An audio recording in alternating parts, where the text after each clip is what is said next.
Audiolivro A Medida de uma Mulher Espiritual. Autor Jeannie A. Yates. Introdução. Como utilizar este livro? Cada capítulo deste livro é independente, apresentando uma marca bíblica ou características de maturidade cristã feminina. No final de cada capítulo, apresentamos alguns passos práticos para ajudá-la a desenvolver essa qualidade específica em sua vida. Você pode estudar cada capítulo por sua conta própria e desenvolver cada projeto pessoal. Melhor ainda seria lê-lo com seu marido ou uma amiga íntima, para que possam desenvolver juntos a parte prática. Ou ainda, você pode aproveitar este método num estudo em grupo para mulheres. Divida as responsabilidades de liderança com outros membros do grupo. Discuta um capítulo em cada reunião. Usem o livro como um trampolim para as escrituras. Comentem as descobertas. Divida um capítulo em unidades menores, se for conveniente, e desenvolva os passos práticos no final de cada capítulo. Uma palavra final. Lembre-se do testemunho de Paulo quanto ao seu próprio estilo de vida cristã. Não que eu tenha já recebido ou já tenha obtido a perfeição, mas prossigo para conquistar aquilo para o que também fui conquistado por Cristo Jesus. Irmãos, quanto a mim, não julgo havê-lo alcançado, mas uma coisa faço, esquecendo-me das coisas que para trás ficam e avançando para as que diante de mim estão. Prossigo para o alvo, para o prêmio da soberana vocação de Deus em Cristo Jesus. Filipenses capítulo 3, versículo 12 ao versículo 14. Capítulo 1. A perspectiva divina da beleza. Mulher virtuosa, quem a achará? O seu valor muito excede o de finas joias. Provérbios de número 31, verso 10. Como você avalia uma mulher? Seu valor, sua verdadeira beleza, seu ser total? Historicamente, é óbvio que os critérios geralmente têm sido muito específicos e restritivos. A sociedade atual enfoca esse estreito ponto de vista de diversas maneiras. Resumindo, o principal critério tem sido a aparência física. Os meios de comunicação, como o cinema, as revistas, a televisão, a internet, todos testemunham constantemente essa obsessão pelo exterior. A perspectiva de Deus sobre as mulheres, entretanto, é muito mais ampla. De fato, Deus não se opõe à beleza, nem mesmo à beleza sensual. De uma maneira única e incomparável, ele criou a mulher por causa do homem. 1 Coríntios capítulo 11, versículo 9. E qualquer homem normal dá testemunho dessa realidade. Ele reage ao que vê. Na verdade, o próprio Senhor viu que aquilo que tinha feito era muito bom. Veja Gênesis capítulo 1, versículo 31. Embora parte do que Deus viu fosse a beleza física, o homem e sua mulher estavam nus e não se envergonhavam. Gênesis capítulo 2, versículo 25. As qualidades mais significativas eram interiores. Isso fica claro no restante das Escrituras.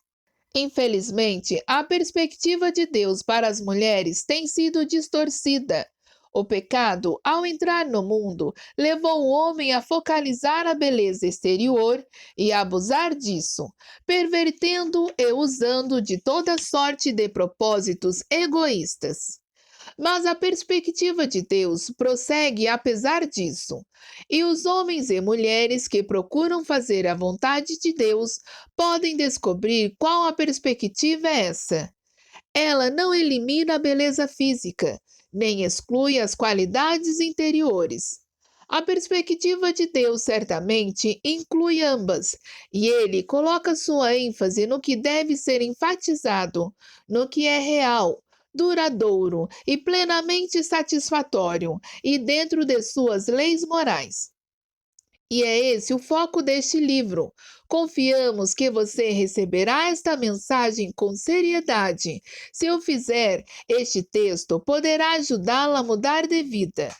O apóstolo Paulo, quando declara as qualificações dos anciões em 1 Timóteo capítulo 3 e Tito capítulo 1, descreve um perfil dinâmico para a maturidade cristã, não somente para os homens, mas também para as mulheres. Na verdade, a maioria das qualidades citadas para os homens nessas passagens foi repetidas em outros textos no Novo Testamento para todos os membros do corpo de Cristo. Mas Paulo e também o apóstolo Pedro especificou algumas qualidades que foram unicamente relacionadas às mulheres. Essas virtudes, por sua vez, servem de critério para avaliar a maturidade cristã e a beleza verdadeira e duradoura.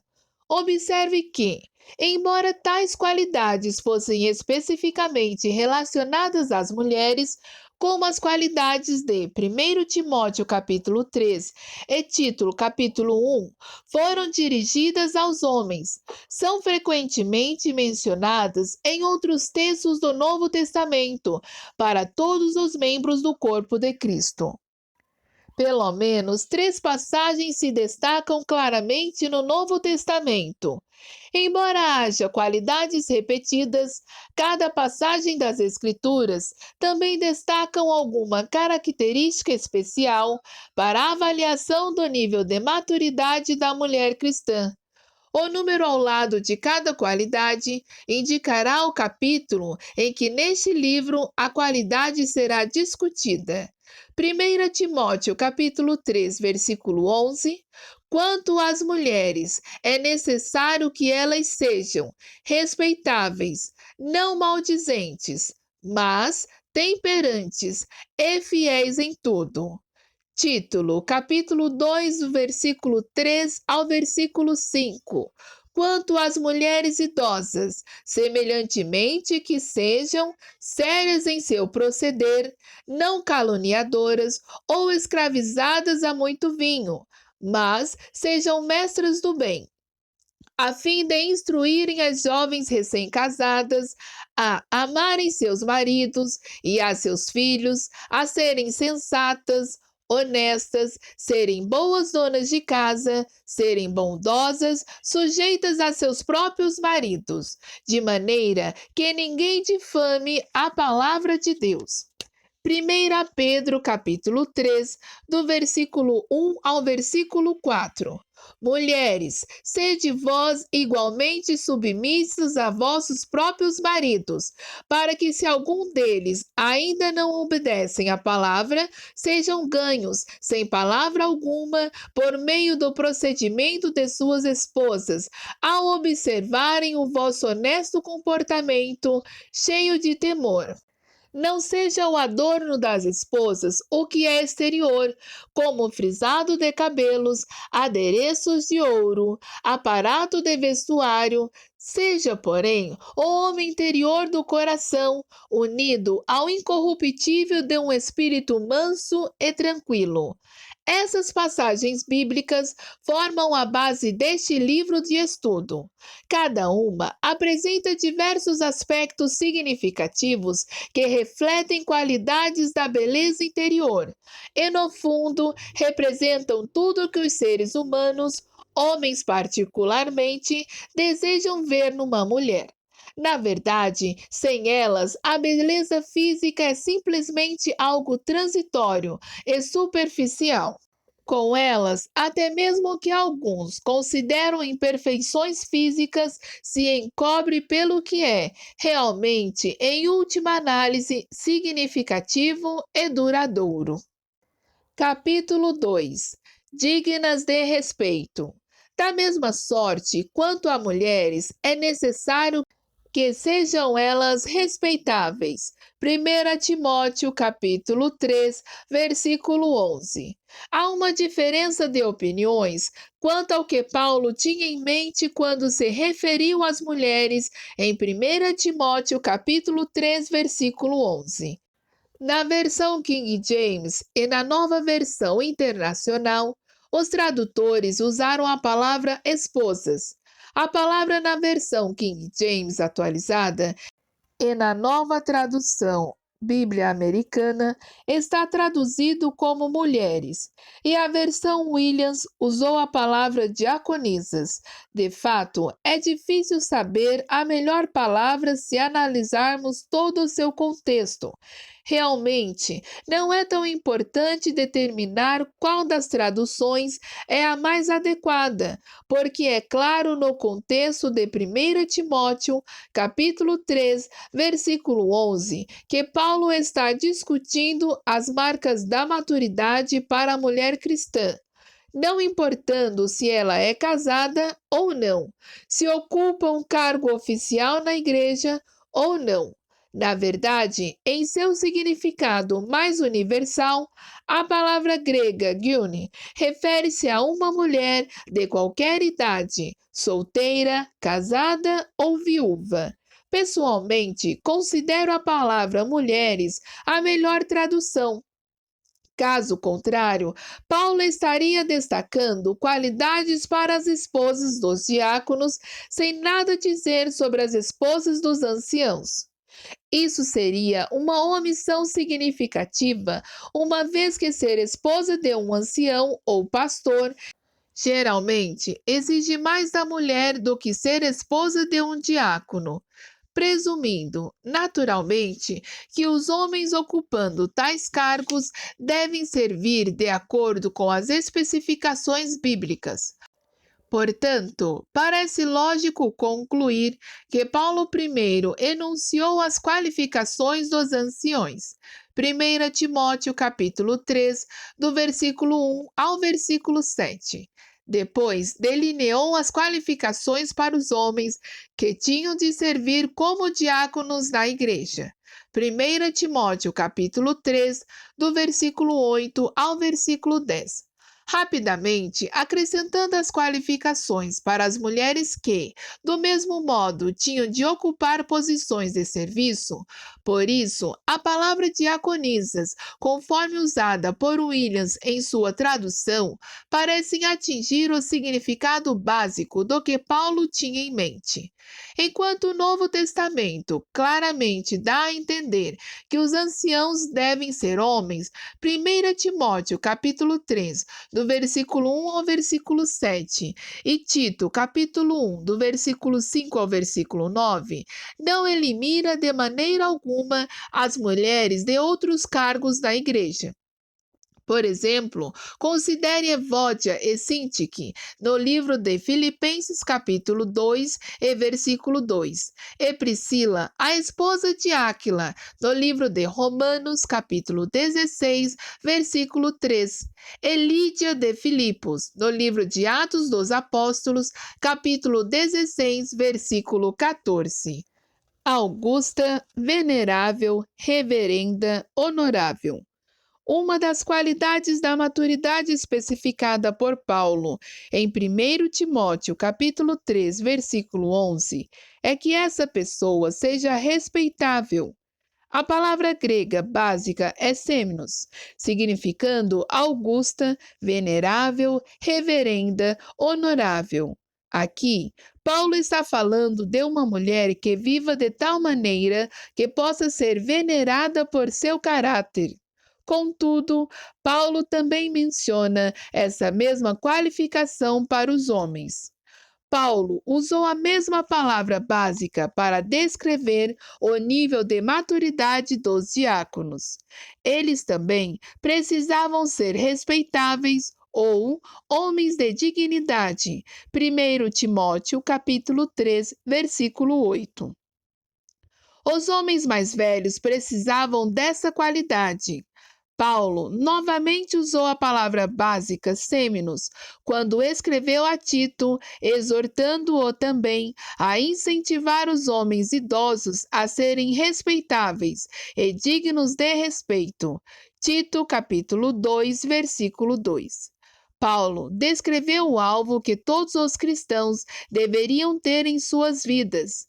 Ele exortou todos os crentes a orar em favor dos reis e de todos os que se achavam investidos de autoridade, para que vivamos vida tranquila e mansa, com toda piedade e respeito. Aqui, a palavra foi usada junto com a palavra piedade, ou seja, o que reflete o caráter de Deus. Pastores e mestres deveriam manifestar essa qualidade. Paulo usou essa palavra grega com referência especial a como diferentes pessoas deveriam ensinar a palavra de Deus. Sua exortação específica foi a Tito, um pastor do Novo Testamento e mestre em Creta.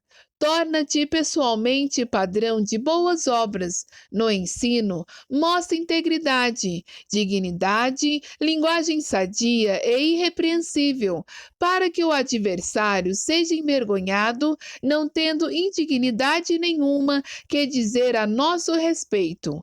Tito, capítulo 2, versículos 7 e 8. Williams traduziu esse conceito ainda mais claramente, demonstrando como a mensagem que ensinamos é intensificada e torna-se mais eficiente por meio de nossa própria personalidade. Em todas as coisas, você mesmo prossiga, estabelecendo um exemplo digno de boas obras. Seja sincero e sério no seu ensino, para que sua mensagem seja sadia e incensurável, para que nosso oponente possa ser envergonhado, não tendo nada mal para dizer sobre nós. O aspecto integral dessa exortação é que devemos ensinar com cuidado e de maneira digna, numa linguagem atual. Precisamos ter certeza de que pesquisamos cuidadosamente o que ensinamos. Nossas interpretações e aplicações devem ser exatas e devemos ensinar com confiança mesclada de humildade e sinceridade. Então, Paulo diz que impressionaremos até mesmo aqueles que não creem na palavra de Deus. A mesma exortação se aplica às mulheres em posição de liderança, conforme veremos nos capítulos seguintes. Este estilo de vida respeitável é particularmente importante nas mulheres idosas que ensinam mulheres mais jovens a viver a vida cristã nos seus diversos relacionamentos. Na verdade, Paulo exortou Tito a ensinar as mulheres idosas que sejam sérias em seu proceder, a fim de instruírem as jovens recém-casadas a viver com seus maridos e filhos, de maneira que a palavra de Deus não seja difamada. Tito, capítulo 2, versículo 3 ao versículo 5. Naturalmente, essa preocupação paulina se relaciona com o que escreveu a Tito em Tito capítulo 2, versículo 7 e versículo 8. Um modo de vida respeitável, reverente e digno, tanto para o pastor ou professor ou qualquer cristão. Construirá uma tela de fundo contra a qual os oponentes do cristianismo serão colocados e envergonhados, não tendo indignidade nenhuma que dizer a nosso respeito. Tito, capítulo 2, versículo 8. O mundo de ideias e coisas. Há um outro uso de seminos no Novo Testamento que é significativo no desenvolvimento da qualidade do respeito e dignidade em nossas vidas. Isso tem a ver com o que pensamos, o mundo das ideias e coisas. Por isso, Paulo escreveu aos Filipenses: Finalmente, irmãos, tudo que é respeitável, digno de respeito, seja isso o que ocupe o vosso pensamento. Filipenses capítulo 4, versículo 8. Não podemos esperar que os outros nos respeitem se pensamos em coisas desonrosas e indignas.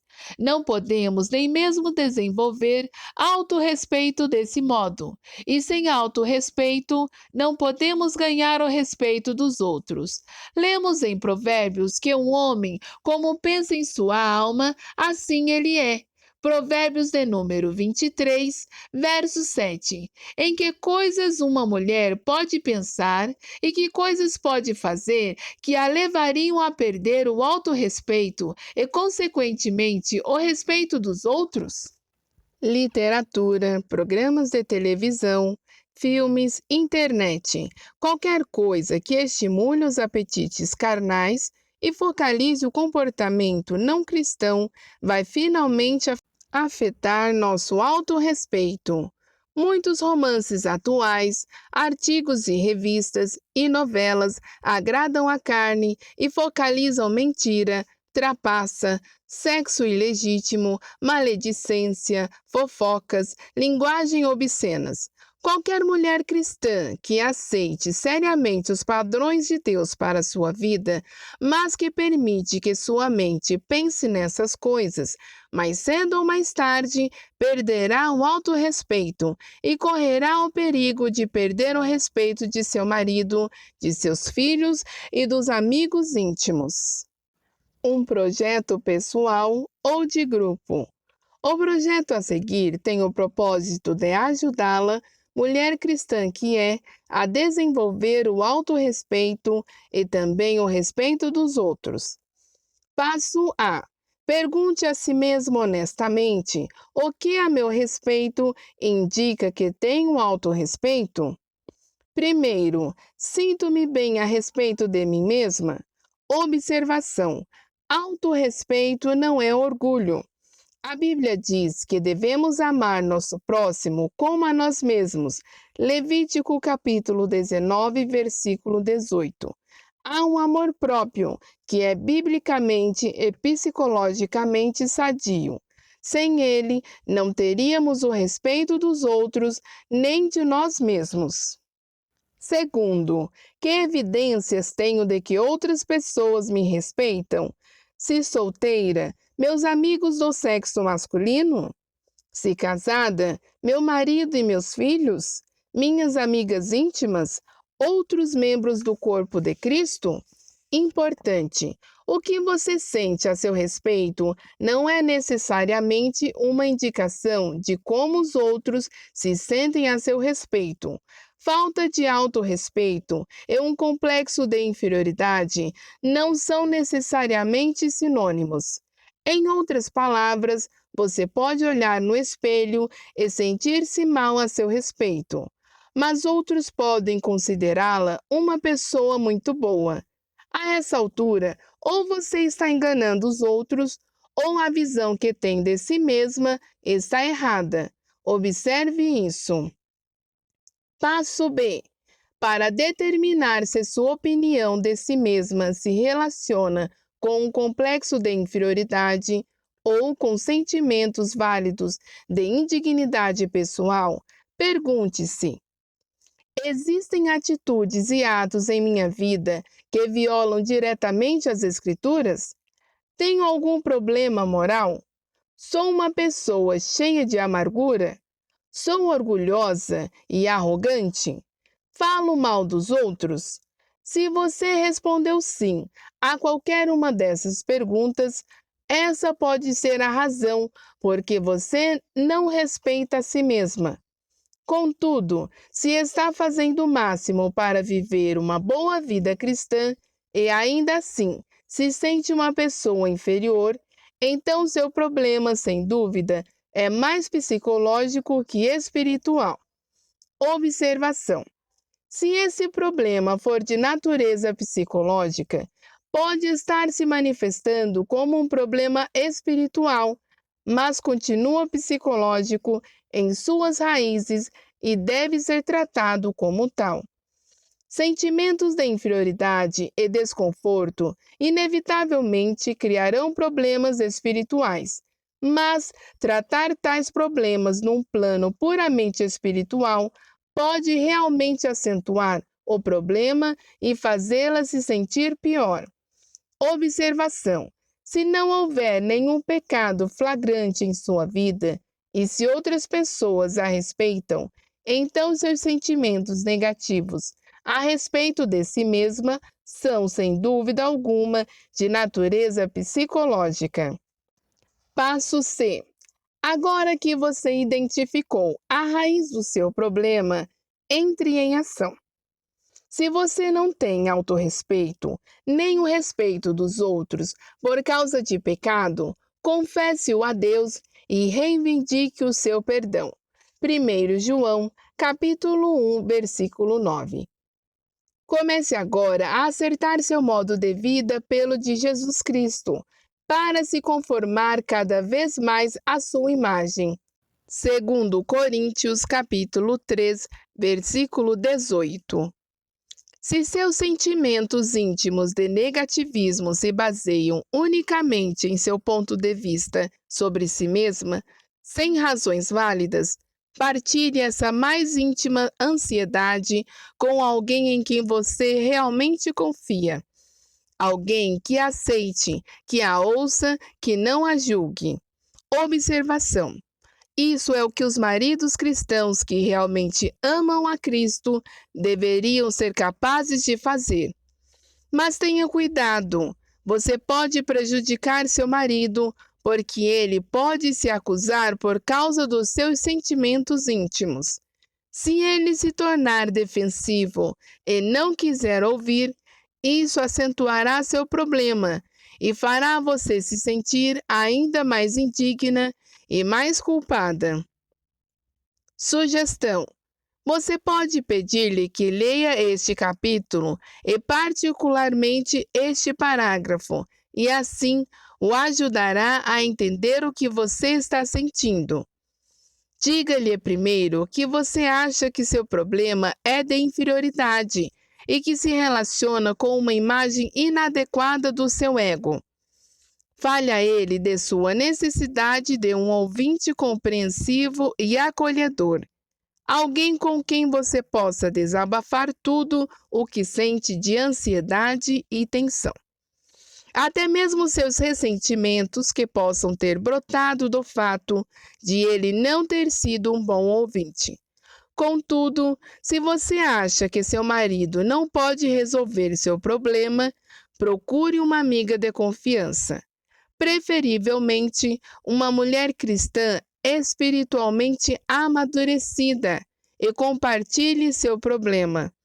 Saiba, entretanto, que se o problema é profundo e difícil demais, você pode precisar falar com seu pastor ou qualquer outro conselheiro cristão competente. Passo D.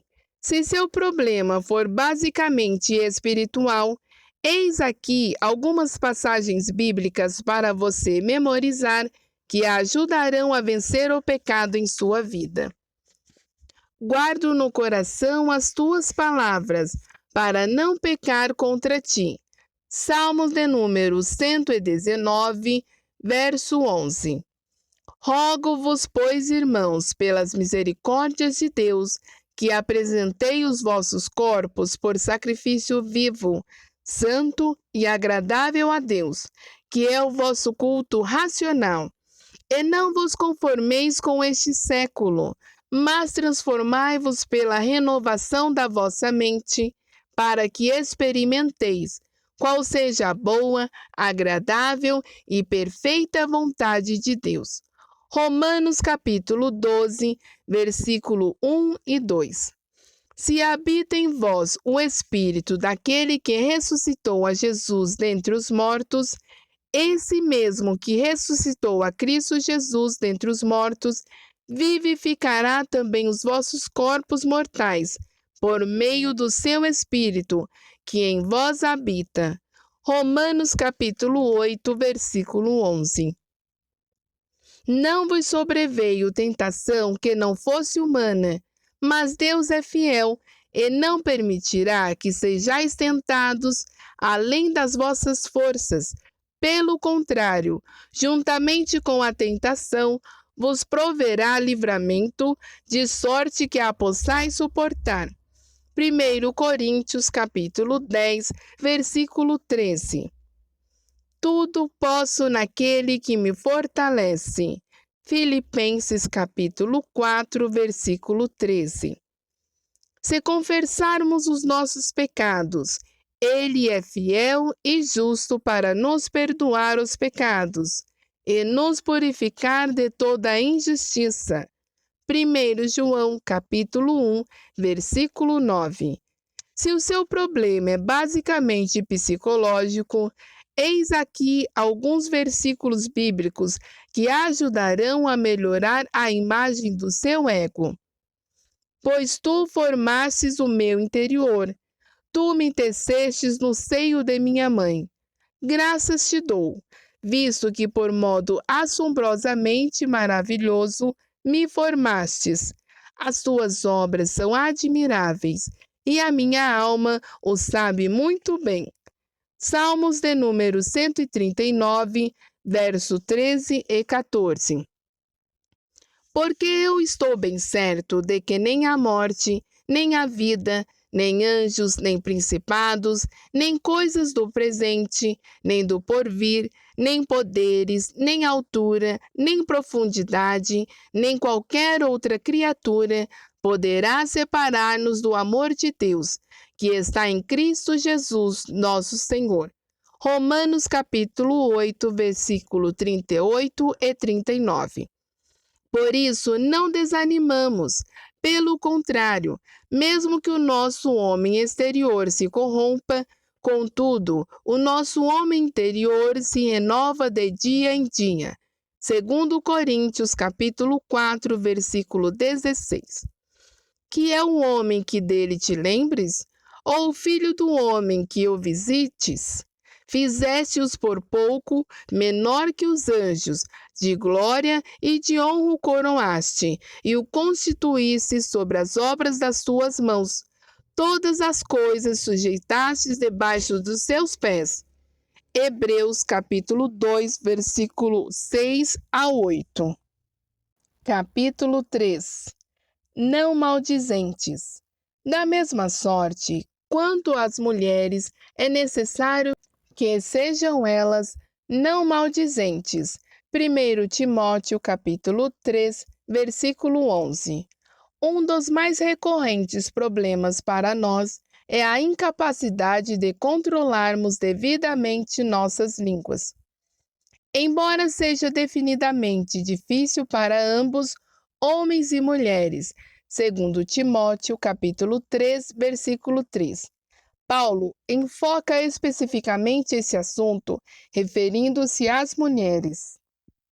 2 vezes em suas epístolas pastorais, uma vez quando escreveu a Timóteo e outra quando escreveu a Tito, instruiu esses homens a prevenirem-se contra esse problema em suas igrejas.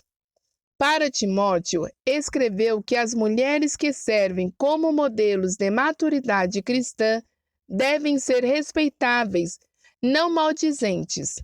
1 Timóteo capítulo 3, versículo 11. E para Tito escreveu: quanto às mulheres idosas, sejam sérias em seu proceder, não caluniadoras, maldizentes ou fofoqueiras. Tito, capítulo 2, versículo 3.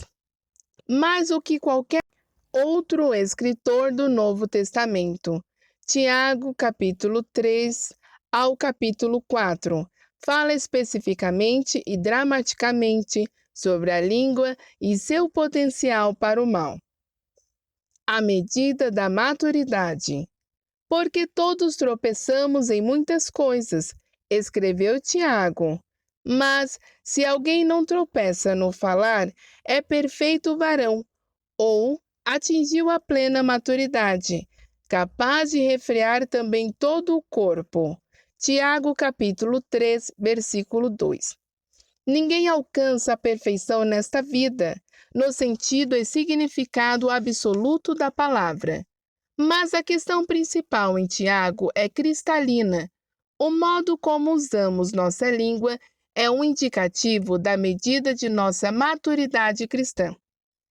E se pudermos controlar nossa língua, poderemos igualmente controlar qualquer outra parte de nossa personalidade. Tiago usa 3 ilustrações para destacar seu ponto de vista. Podemos controlar um cavalo, um animal grande, colocando-lhe um pequenino freio na boca. Podemos dirigir o curso de um grande navio em qualquer clima com um pequeno leme. E podemos incendiar uma floresta com uma pequena fagulha.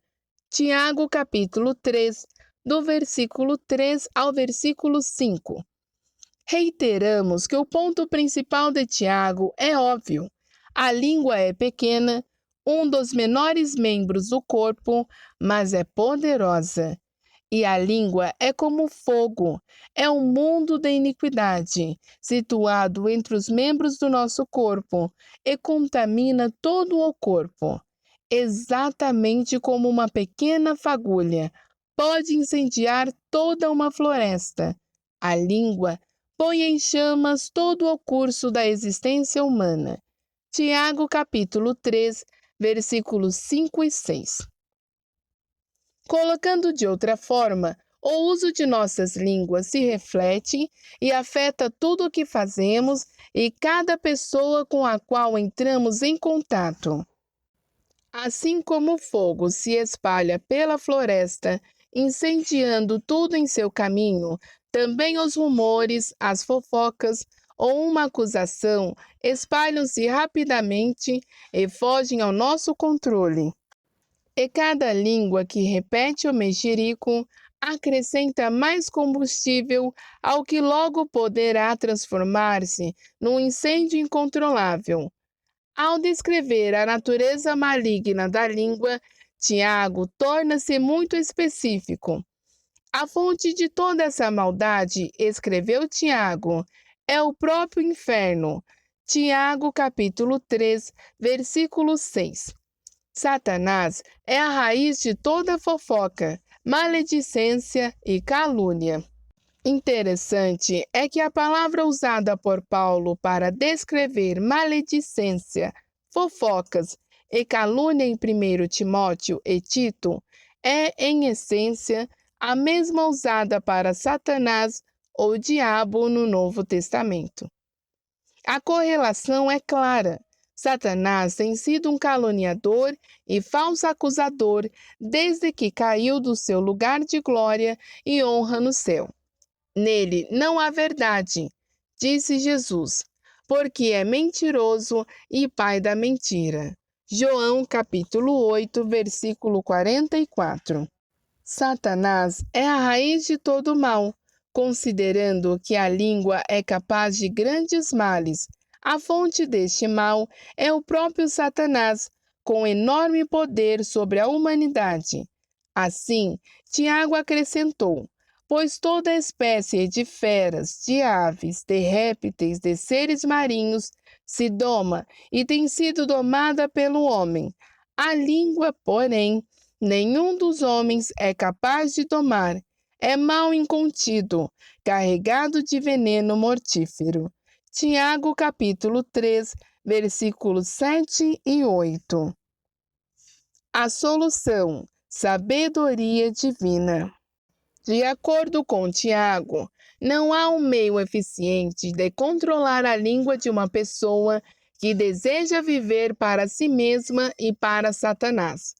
Mas nós cristãos temos uma fonte que nos ajuda a controlar nossas línguas e também temos a responsabilidade de nos ajudarmos uns aos outros no crescimento nessa área de nossa vida. Depois de tratar da língua e seu potencial para o mal, Tiago escreveu sobre 2 espécies de sabedoria: a sabedoria que não desce lá do alto e a sabedoria que desce. Aquela que não desce do céu é terrena, não espiritual e demoníaca, e se reflete por meio de inveja, sentimento faccioso, confusão e toda espécie de coisas ruins. Tiago capítulo 3, versículo 15 e 16. Em contraste à sabedoria divina, que desde o céu é primeiramente pura, depois pacífica, indulgente, tratável, plena de misericórdia e de bons frutos, imparcial e sincera, produz o fruto da justiça, em lugar de incendiar uma floresta. Tiago capítulo 3, versículo 17 e 18. De fato, o homem sozinho não pode domar sua língua. Ele precisa de uma fonte maior que ele próprio, e Deus é essa fonte. Para abrir essa fonte, Tiago apresenta uma estratégia dupla. Primeiro, ele diz: sujeitai-vos a Deus. Segundo, resisti ao diabo. Tiago capítulo 4, versículo 7. Ambos são necessários. Devemos ter uma atitude ofensiva e defensiva quando vivemos para Jesus Cristo. De um lado, devemos chegar-nos a Deus. Devemos procurar conhecer sua vontade. Devemos ler sua palavra e devemos obedecer a seus mandamentos. Por outro lado, devemos resistir a Satanás. Não devemos nos entregar à sua tentação de fofoca, calúnia, falar mal dos outros. E se seguirmos essa estratégia dupla, Tiago nos apresenta uma promessa maravilhosa. Se nos aproximarmos de Deus, ele se chegará a nós. Tiago capítulo 4, versículo 8. E se resistirmos ao diabo, ele fugirá de nós. Tiago, capítulo 4, versículo 7. 3 categorias de fofocas.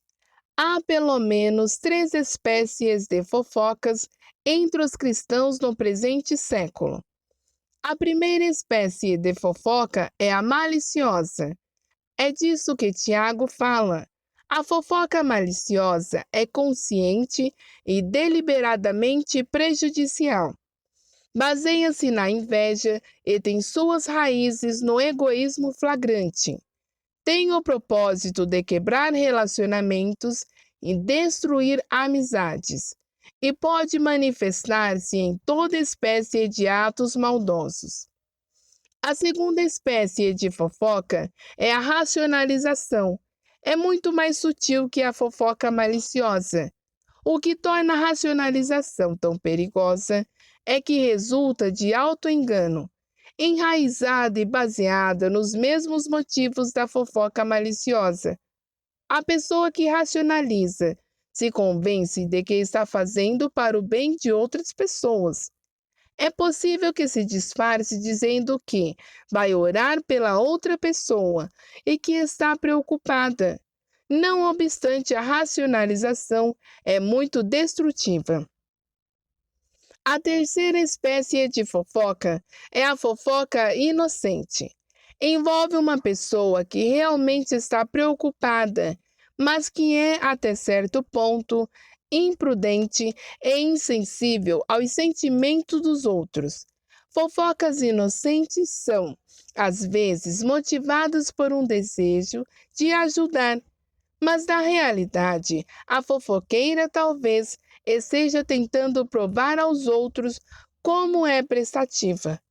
Nessa situação, traçamos uma linha muito definida entre muitos motivos egoístas e altruístas. Todos os cristãos devem tomar cuidado com essa espécie de fofoca. Um projeto pessoal ou de grupo. As perguntas e sugestões a seguir têm o propósito de ajudá-la a avaliar suas conversas e comunicações com os outros. Passo A. Como você classificaria, de modo geral, o seu uso da língua? Fofoca maliciosa, racionalização, auto-engano, fofoca inocente. Para cada uma deve escrever nunca, um pouco, às vezes, frequentemente. Para avaliar seu nível de maturidade, Provavelmente é verdade que muitos cristãos se ocupam um pouco ou às vezes de fofocas racionais, tanto quanto de fofocas inocentes. O alvo, naturalmente, é eliminá-la de seu modo de vida. Contudo, você nunca será capaz de fazê-lo completamente. Lembre-se do que Tiago disse, porque todos tropeçamos em muitas coisas. Se alguém não tropeça no falar, é perfeito varão, capaz de refrear também todo o seu corpo. Tiago capítulo 3, versículo 2. Passo B. Antes de passar adiante uma informação sobre alguém, faça a si mesmo as perguntas abaixo de uma perspectiva positiva. Essa informação é pura? Vai contribuir para melhorar esta pessoa ou pessoas? Vai ajudar a criar harmonia e paz no corpo de Cristo? É a coisa mais cheia de misericórdia a fazer? Dará bom fruto? Reflete uma atitude submissa de minha parte? Estou sendo verdadeiramente sincera e altruísta em desejar passar adiante esta informação? Estou sendo imparcial e objetiva? Será que os fatos são realmente esses? Estou realmente sendo atenciosa com essa pessoa, passando adiante essa informação? Agora faça a si mesma as perguntas a seguir de uma perspectiva negativa. Será que sinto inveja dessa pessoa? Será que desejo machucar alguém? Estou sendo motivada por ambições egoístas? Será que isto vai criar desordem e falta de unidade no corpo de Cristo? Estou praticando o bem ou o mal? Passo C. Se houver razão para passar adiante uma informação negativa sobre algum outro cristão, alguém do corpo de Cristo, então considere as seguintes injunções bíblicas e procedimentos. Se teu irmão pecar contra ti, vai, arguí-lo entre ti e ele só. Se ele te ouvir, ganhaste a teu irmão. Se, porém, não te ouvir, toma ainda contigo uma ou duas pessoas para que, pelo depoimento de duas ou três testemunhas, toda a palavra se estabeleça. E se ele não o atender, dize-o à igreja. E se recusar ouvir também a igreja, considera-o como gentil e publicano. Mateus capítulo 18, versículo 15 ao versículo 17. Não repreendas ao homem idoso, antes exorta-o como a pai, aos moços como a irmãos, às mulheres idosas como a mãe, às moças como as irmãs, com toda a pureza. 1 Timóteo capítulo 5, versículo 1 e 2. Observação. Essa instrução foi dada a Timóteo por Paulo. Como isso se aplica às mulheres que estão em posição de liderança dentro do corpo de Cristo?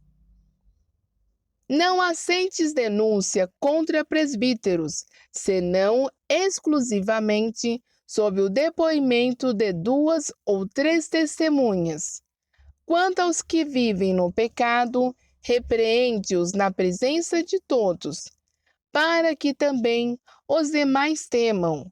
1 Timóteo capítulo 5, versículo 19 e 20.